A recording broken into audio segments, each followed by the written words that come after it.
Y a esta hora quiero darle la bienvenida vía Skype al doctor Juan Carlos Ceballos, ministro de Salud. Ministro, buenos días. Confirmemos que la conexión esté clara, que nos escucha bien. Gracias de antemano por acompañarnos. Buenos días, Liz. Le escucho yo muy bien. Qué bueno. Ya lo comentaba ahora en el saludo, pues arrancamos un nuevo mes aquí en el país y lo hacemos con más flexibilidades dentro de las restricciones. El país se prepara para seguir avanzando dentro de esta fase de distanciamiento productivo y social. Y ahí quisiera empezar preguntándole, 3 meses después prácticamente de que conocimos el primer caso de COVID-19 aquí en el Ecuador, ¿cuál es la situación hoy por hoy? ¿Cuál es la tendencia que se marca dentro del manejo de este virus, considerando, pues como decíamos, que el país ya ha comenzado esa reactivación? Bueno, primero déjeme solidarizarme con Teleamazonas por ese acto cobarde de violencia que sufrieron ustedes en la sede de Guayaquil, así que todo nuestro apoyo por parte del Ministerio de Salud. Creo que las cuestiones van mejor, sin embargo no podemos bajar los brazos. Yo creo que es importante que tanto el gobierno como gobierno y la comunidad podamos trabajar juntos en enfrentar esta nueva fase de la pandemia. Es importantísimo que nosotros mantengamos todas las medidas de alejamiento, las medidas de lavado de manos, las medidas de desinfección, el uso de la mascarilla es extremadamente importante. No dejemos eso, por favor, porque es también predecible que van a haber nuevos brotes pequeños, nuevos brotes que pueden ser contenidos con la situación sanitaria, la infraestructura sanitaria con la que contamos en este momento en el país. Ahora, sin embargo, el presidente Lenín Moreno mencionaba en su cuenta de Twitter este fin de semana que la tendencia en el país es que se está revirtiendo la presencia de este COVID-19, lo cual calificaba como una noticia positiva. Y esto de aquí se deducía incluso de que un 89% de la población que se contagió, pues, decía él, han logrado superar ya la enfermedad, y esto basándose en las cifras que manejan precisamente ustedes como autoridades. Pero esto de aquí no podría incurrir en que se caiga en una falsa sensación de seguridad, en que los ecuatorianos comiencen a relajarse más de lo debido, y que esto de aquí, como usted lo ha mencionado, pues pueda provocar brotes que a lo mejor no sean tan pequeños debido a caer en esa sensación de que todo está mejorando, de que el virus está desapareciendo. Sí, yo no creo que son contradictorias las dos cosas. Lo que anunció el presidente, que tiene perfecta razón, aquellas personas que se contagiaron con el virus y que tuvieron un examen positivo con el RT-PCR, eso quiere decir que el 90% de ellos, y es una muy buena noticia, 89, cerca del 90% de la gente, ya se curó del virus, es decir, adquirió anticuerpos y no es más contagioso. Eso es una muy buena noticia. Sin embargo, en esta fase va a haber obviamente más contactos con la gente, va a haber más contagios de las personas con otras personas que tienen el virus y que todavía son contagiosas. Entonces, ahí es cuando yo apelo a la sensibilidad de la comunidad para decir, el asunto del coronavirus no ha terminado. Es algo que nosotros tenemos que estar firmes, y tenemos que estar firmes con la colaboración justamente de cada individuo, de cada padre de familia, de cada miembro de la familia, de cada comunidad. Nosotros tenemos que continuar con el aislamiento, el distanciamiento entre personas. Esos 2 metros es absolutamente importante. El uso de las mascarillas es el no permitir que haya conglomeraciones de más de 10 personas. Esas son las cuestiones importantes. Entonces, no bajemos la guardia. Continuemos con una nueva fase, pero que se mantengan esas medidas. Bueno, incluso en las cifras que se compartieron durante el fin de semana se veía que entre el domingo y el sábado habían 255 casos más confirmados de contagio, lo que marca esa tendencia de que el virus sigue presente, ¿no? Y ahí la pregunta es, las cifras se han comenzado a ajustar, por decirlo de alguna manera, debido a la cantidad de pruebas que se realizan en el país y los resultados que se van obteniendo. Pero sigue siendo una preocupación quizás, doctor, las personas que son asintomáticas, esas personas que van a la calle, que se sienten bien, no tienen ningún síntoma, pero que sin embargo pueden ser portadores de este virus, y que de no cumplir con las medidas que ya usted acaba de mencionar, lavado de manos, utilización de mascarilla, pueden propagar ese contagio. Ahí la preocupación de la población es cómo detectar ese caso de esas personas, las que son asintomáticas, que incluso los porcentajes hablan son una mayoría. Sí, Liz, tiene razón. Usted ha hecho un resumen perfecto de lo que sucede en realidad. Durante los primeros 5 días después del contagio, el sujeto puede permanecer completamente asintomático. Es decir, no siente nada, no tiene fiebre, no tiene la tos, etcétera. Eso llega después de los 5 días. ¿Que se deben hacer las pruebas? Sí, pero se deben hacer las pruebas sobre todo después del 5.º día, porque hacerme el primer día no tiene sentido, porque no voy a tener ni la detección ni la capacidad de detectar el virus, ni tampoco el desarrollo, por ejemplo, de anticuerpos, que viene muchísimo después. Entonces, lo más importante es el distanciamiento social, justamente por lo que usted afirma, es en las que los primeros días, alrededor de los 5 días, no existen síntomas para esta enfermedad. Pero hay, ministro, incluso personas que no presentarán ningún síntoma. Sin embargo, han sido portadores y a lo mejor cuando se hacen una prueba rápida por curiosidad, logran ver que ya tienen anticuerpos, pero pasó desapercibido el virus por ellos. Y ellos pueden ser estos propagadores de contagio. ¿Cómo actuar con esas personas que no van a hacerse una prueba porque no sienten ningún síntoma, pero sin embargo son portadores del virus? Exacto. De nuevo, vuelvo a lo que empecé diciendo desde el inicio del programa. Es decir, se necesita tener todo lo que es el distanciamiento social, el lavado de las manos, el evitar conglomeraciones, el uso de mascarilla. Esas son las formas, porque no hay manera de detectar si un paciente que está asintomático es el portador del virus. Y aquí hay dos conceptos que son importantes. Yo puedo desarrollar anticuerpos, pero mientras sucede eso, mientras yo estoy desarrollando anticuerpos, todavía puedo ser contagioso. De ahí, de nuevo, la importancia de no bajar la guardia en esta nueva fase, la importancia de no utilizar, de continuar utilizando aquellas medidas de las que hemos hablado desde el principio, el uso de la mascarilla, el distanciamiento y las medidas de limpieza y de desinfección. Pero usted estuvo hace 2 días atrás en Galápagos junto al vicepresidente Otto Sonnenholzner y desde ahí él daba buenas noticias. Decía que Santa Cruz y San Cristóbal son los primeros lugares del Ecuador declarados libres de COVID-19, lo que se convertía en una buena noticia para arrancar el fin de semana.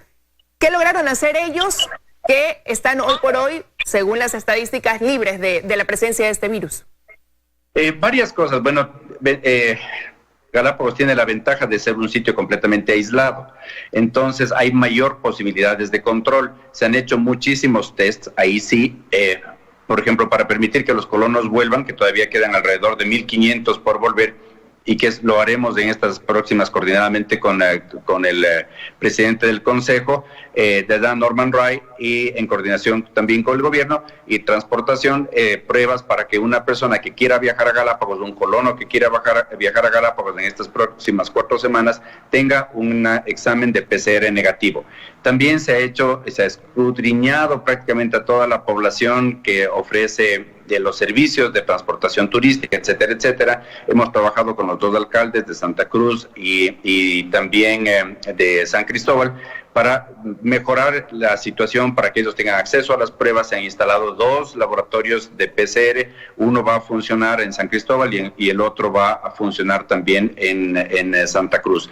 Entonces, todas estas medidas permiten tener la certeza, la seguridad de que no solamente los colonos que regresan no infecten a otras personas, sino también una apertura que se va a dar en las próximas 4 semanas, también capacitando a la población, capacitando a los operadores de turismo, capacitando a los capitanes de los barcos, etcétera, etcétera, para que ellos puedan detectar prematuramente casos de COVID y que puedan reportarlo, aislarles, etcétera. Pero después de estas 4 semanas de capacitación, se abrirá, yo espero, el turismo para Galápagos. De nuevo, teniendo todas las precauciones en que el paciente que sale tiene que tener un PCR negativo, el que llega va a tener gente que se ha hecho un examen y que también es negativo y que pueda hacer el giro de norte, sur y visita las Islas Galápagos como tiene que hacerse, con todas las seguridades. Bueno, de hecho sí, se ha dicho que para el 1 de julio podría ya reactivarse ese movimiento turístico del que vive Galápagos precisamente, pero mientras eso de ahí se ha logrado hacer quizás en Galápagos, ministro, hay otras ciudades del país donde el contagio se mantiene latente, por ejemplo, Pichincha. Pichincha se ubica en la 2ª provincia del Ecuador con el mayor número de casos, 3.900 casos, 40 casos positivos, y pese a estar más de 70 días pues en confinamiento, se alistan para esta semana cambiar el semáforo rojo y a amarillo, y eso lo hacen partiendo de que se les ha dicho que no habrá un desbordamiento del sistema de salud y que además ya pasó el pico más alto de contagios en esa provincia. ¿Se mantiene esta tesis? ¿Han visto alguna variable desde que se sustentó esto de aquí para que Pichincha tome esa decisión de dar ese paso esta semana? Sí, estamos trabajando y conversando continuamente con el alcalde Yunda para tomar una decisión conjunta. Yo creo que hay que ser cautelosos, pero también tenemos que entender que esta es una pandemia que no es solamente sanitaria, sino también es social y es sobre todo económica y financiera.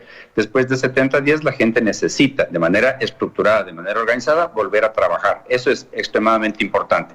Ahora, tenemos suficiente número de camas operativas. Eso quiere decir que tenemos suficiente número de talento humano trabajando, tenemos los especialistas, tenemos los auxiliares, tenemos la enfermeras, etcétera. Tenemos la infraestructura, tenemos un suficiente número de ventiladores. Mire, hace pocos días rehabilitamos un hospital móvil a las afueras del Hospital Pablo Arturo Suárez, en el norte de la capital, en la que se han abierto 30 camas más. Con el alcalde justamente estamos trabajando y con su equipo con la habilitación del Bicentenario, o que más pacientes que en lugar de ocupar una cama en el hospital vayan al Bicentenario, y lo estamos haciendo conjuntamente. Hay pacientes que están en el Bicentenario. Permanentemente estamos rehabilitando y repotenciando nuevas unidades de cuidados intensivos en los diferentes hospitales. Estamos coordinando con el IES también, como estamos planteando que este es un sistema único de salud.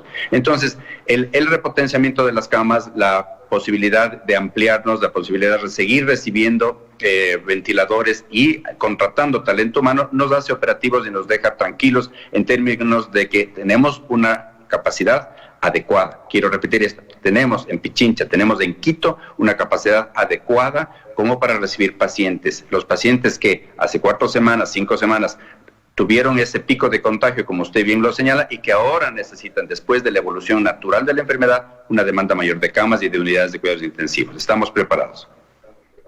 Quiero ser enfática en precisar, ministro, cuando usted habla de disponibilidad de camas, por ejemplo, para la capital, ¿habla de camas que son para hospitalización o también de la unidad de cuidados intensivos, que es lo que suele complicarse debido a que cada paciente que ingresa, pues no es que se queda 2 o 3 días en esa unidad, sino que a veces pasa incluso 2 semanas ocupando una cama en UCI? Entonces, ¿se refiere, como digo, a hospitalización o a cuidados intensivos, o ambas? No, deben ser ambas. Necesariamente tienen que ser las dos, porque la disponibilidad de las camas que se destinan a COVID para que no haya más contagios. Hay hospitales, por ejemplo, el Eugenio Espejo, por ejemplo, el Hospital de Calderón, que son hospitales mixtos, es decir, que todavía se continúa atendiendo trauma craneoencefálico, trauma de columna, pacientes que se infartan, etcétera, siguen siendo atendidos ahí. Y luego también atienden en otra área completamente separada, con flujos diferentes, con personal diferentes, con entradas diferentes, también pacientes COVID. Entonces me refiero específicamente a camas destinadas para COVID y me refiero a unidades de cuidados intensivos destinadas para COVID.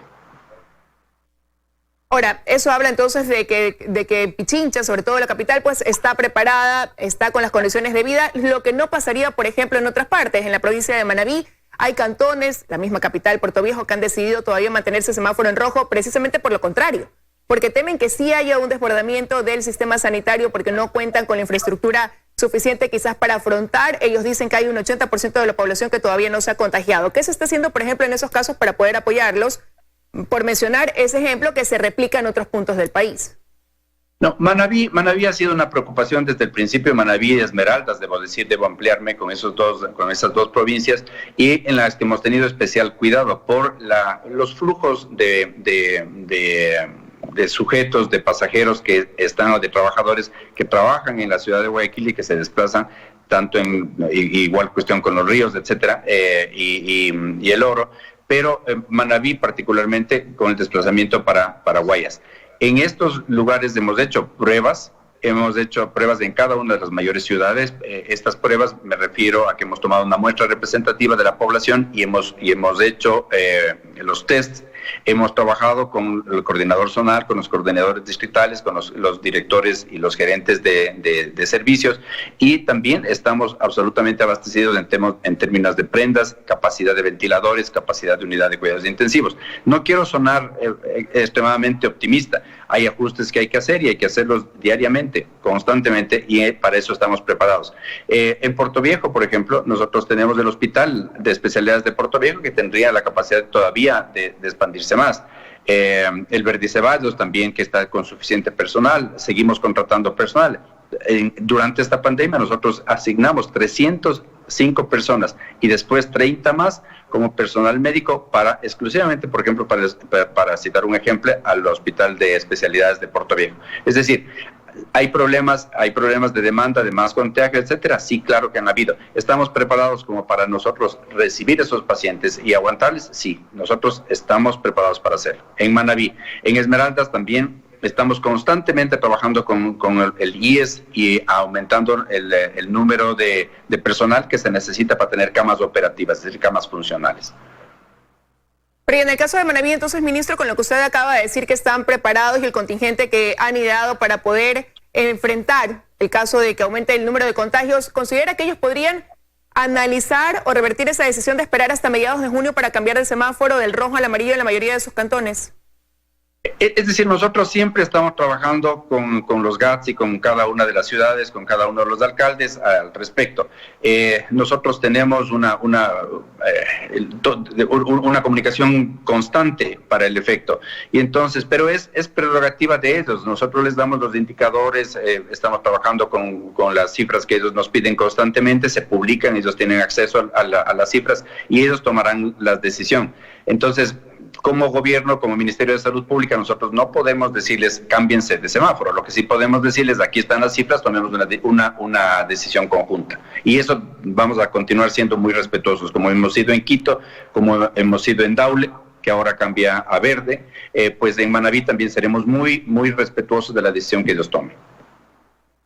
Lo cierto es que ya cada vez son más los cantones que están cambiando el semáforo rojo al amarillo, como usted ya mencionaba, incluso hay unos que pasarán a verde en esta semana. Pero preocupa que la fuerza productiva es donde quizás se concentra el mayor número de casos de contagios en ese rango de edades. Esto lo quiero analizar con usted al regresar de esta pausa, ministro. Vamos a un corte y enseguida volvemos con más.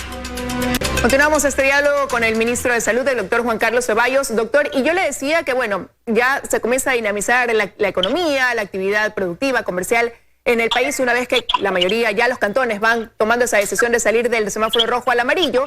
Pero lo cierto es que al revisar las cifras que comparte el gobierno, el 56.3% de los casos de contagio están entre la población que tiene 20 a 49 años, que llega a ser quizás la población que representa esa mayor fuerza laboral. Y si se ha considerado que pueden haber pequeños brotes, a lo mejor, de contagio, una vez que vamos dando más pasos, flexibilizando las restricciones, ¿no podría ser que está a la par, si es que no se adoptan las medidas, una nueva ola como algunos temen pueda darse, considerando que hemos visto en imágenes que hay personas que sí, que están conscientes y usan su mascarilla y toman sus medidas, pero hay otro porcentaje de la población que hace caso omiso a eso? Y lo hemos visto, como digo, a través de las imágenes. ¿Podría haber igual porcentaje de posibilidades ante eso, doctor? Es decir, yo considero que estas son medidas temporales y todos tenemos que tomarlos así. No, son medidas que pueden ser además reversibles, es decir, un ejemplo es San Borondón o Daule. Si es que se vuelve a dar un pico de contagios y nosotros vemos, de acuerdo a los indicadores, por ejemplo, atenciones de emergencias que se tengan, el número de fallecidos que puedan tener subsecuentemente, el número de llamadas del 171, que hay más contagios, entonces esta medida puede ser reversible y el COE tiene la disposición de nuevo de volver al semáforo en rojo. Esa es la primera cuestión. Respecto al grupo etario, mire, hay varios ejemplos que son ejemplos exitosos durante la pandemia. Por ejemplo, la agroindustria, por ejemplo, farmacias, por ejemplo, supermercados, la banca mismo.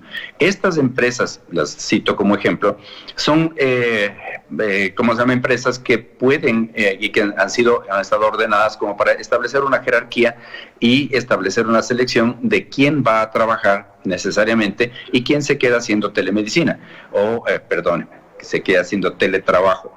Este teletrabajo es absolutamente importante de hacer de acuerdo a la circunstancia local. Si yo tengo la mayor cantidad de la fuerza productiva del país entre 20 y 49 años, primero son los que más se contagian, porque son los que más salen, los que más expuestos están, pero también son los que menos se enferman. Y ahí viene la clave del asunto, y eso esta parte a lo que el presidente anunciaba el fin de semana. El 89%, el 90%, 9 de cada 10 personas en este país y en cualquier otra parte del mundo, a pesar de que tienen el virus, son asintomáticos y no requieren hospitalización y se curan y adquieren defensas. Entonces esto es importante.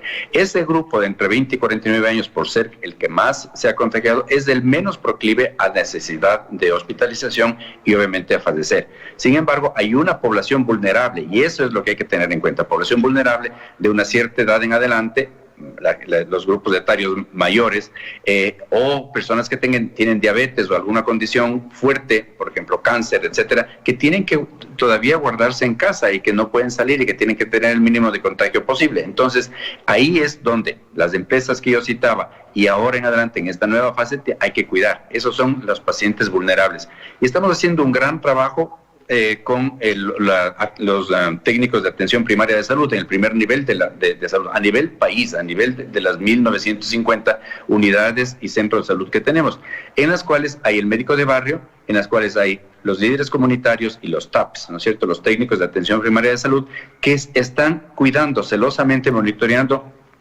a aquellas pacientes que son vulnerables.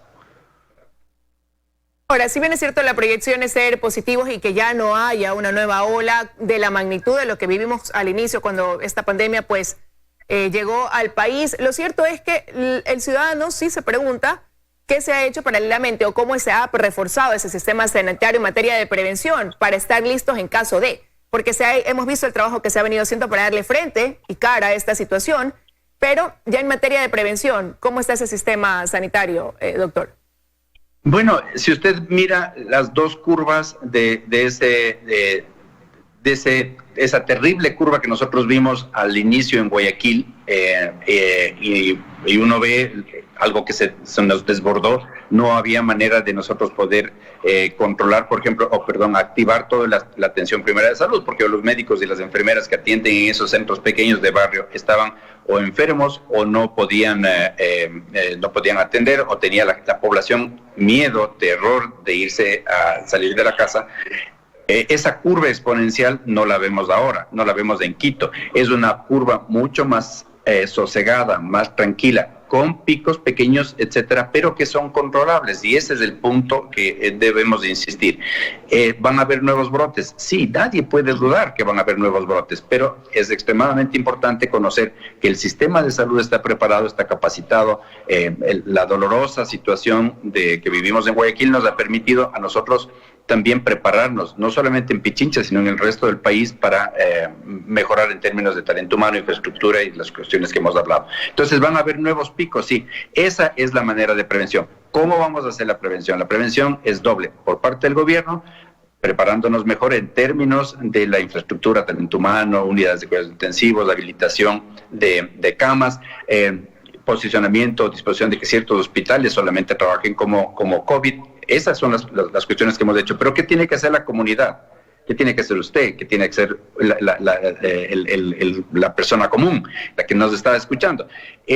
Tiene que usar la mascarilla, no hacer fiestas, no más de 10 personas, tiene que lavarse las manos frecuentemente y tiene que sobre todo mantener el distanciamiento social, ¿no es cierto? En esos 2 metros que son tan importantes.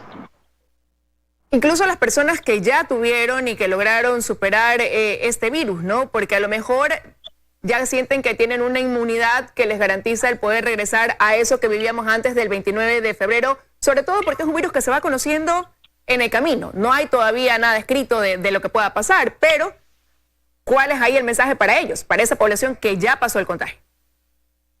No hay ningún caso en el mundo que evidencie que una persona que se infectó de virus y después de que adquirió inmunidad vuelva a infectarse. No existe ni un caso reportado de eso. Es decir, que la persona que hasta este momento, y como usted bien señala, estamos en una fase en la que siempre esto es dinámico y no se sabe. Lo que nosotros al principio, inclusive la OMS decía no use las mascarillas, pues ahora la recomendación es utilizar mascarillas. Vamos aprendiendo de un virus completamente nuevo y que se ha comportado como ningún otro virus en la historia de la humanidad.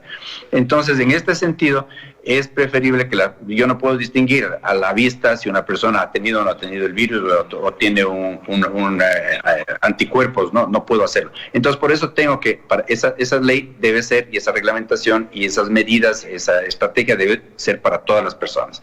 Toda persona tiene que mantener su distanciamiento sin distinción de lo que de su condición personal. Pero es obvio que las personas que ya sufrieron la enfermedad y que han desarrollado anticuerpos y que están autoinmunes, ellos no van a contagiarse, ni tampoco, en algunos casos, dependiendo de la enfermedad, a contagiar. Ahora, ministro, siguen llegando donaciones acá al país para poder reforzar el sistema de salud del Ecuador. Este fin de semana llegaron respiradores. Se sabe que dentro de unas semanas vendrá un nuevo contenedor con otro tipo de insumos, de protección, de seguridad, sobre todo para los que están en la primera línea dándole frente a este virus. ¿Cómo serán distribuidos? Quizás, ¿qué sectores del Ecuador se priorizarán para recibir estas donaciones? Sí, después de esto estoy viajando a Guayaquil. Voy a tener una reunión con el señor presidente de la República. Vamos a recibir a varios epidemiólogos alemanes que vienen y también a recibir una donación por parte del gobierno alemán. Esta es una de las varias. En el fin de semana recibimos de Corea, también hemos recibido China, etcétera. Esas donaciones primero quiero que la audiencia sepa que vienen registradas y vienen registradas muy celosamente y luego vienen distribuidas también de acuerdo a las prioridades. Por ejemplo, en este momento yo no necesito mandar donaciones a Guayaquil, no existe la necesidad para ello. Sin embargo, las necesidades están en la sierra ahora, en Pichincha, también en Tungurahua y también en Chimborazo. Y obviamente continuamos apoyando a la conversación que tuvimos anteriormente sobre dos provincias que son Manabí y Esmeraldas. También nos estamos preparando un poco más largo plazo con el resto de las provincias que no han recibido el impacto grande de la enfermedad, como son, por ejemplo, podría decir Carchi o cualquiera de los de la Amazonia. Entonces, en estas también distribuimos allá de acuerdo a las necesidades que tengamos y a lo que vamos recibiendo. Ítems que, por ejemplo, prendas de protección, etcétera, no tenemos que mandar a la Amazonia y espero que nunca las mandemos. Pero sí se necesitan mucho este momento en Ambato y en Riobamba, dos ciudades en las cuales el nivel de contagio y la demanda de camas está alto. Ahora, ministro, lo que también genera expectativas es que a partir del día de hoy se abren los aeropuertos de Guayaquil y Quito para recibir vuelos internacionales y el de la capital, pues vuelos también domésticos, como digo, a partir de este día. Ante eso, el alcalde Yunda solicitaba el que se permita o se autorice que se hagan pruebas aleatorias de PCR a los pasajeros que lleguen hasta la capital. ¿Cuál podría ser la respuesta en torno a ese pedido? Bueno, estamos, como les decía, trabajando permanentemente con el alcalde Yunda, también con Cancillería y también con el Ministerio de Transporte, el Ministerio de Gobierno, obviamente, para establecer cuál es la reglamentación. La reglamentación dice que las personas que quieran viajar al Ecuador tienen que tener una prueba de PCR. Entonces, he recibido algunas críticas por eso, pero me dicen, bueno, yo vivo por decirle una cuestión, en Idaho y no tengo cómo hacer esas pruebas. Pues en esos casos que deben ser tomados como excepcionales, entonces esa persona al llegar le haremos la prueba, estamos preparados para eso, tenemos brigadas en los aeropuertos internacionales como para hacer eso. Sin embargo, si es que yo vivo en Miami o vivo en Nueva York o vivo en Washington, yo necesariamente tengo que hacer una prueba PCR y tengo que mostrar, como a nosotros nos exigen mostrar el papelito de la visa, asimismo nos tienen que, los pasajeros, tienen que mostrar el que se hicieron un PCR y que esta prueba es negativa.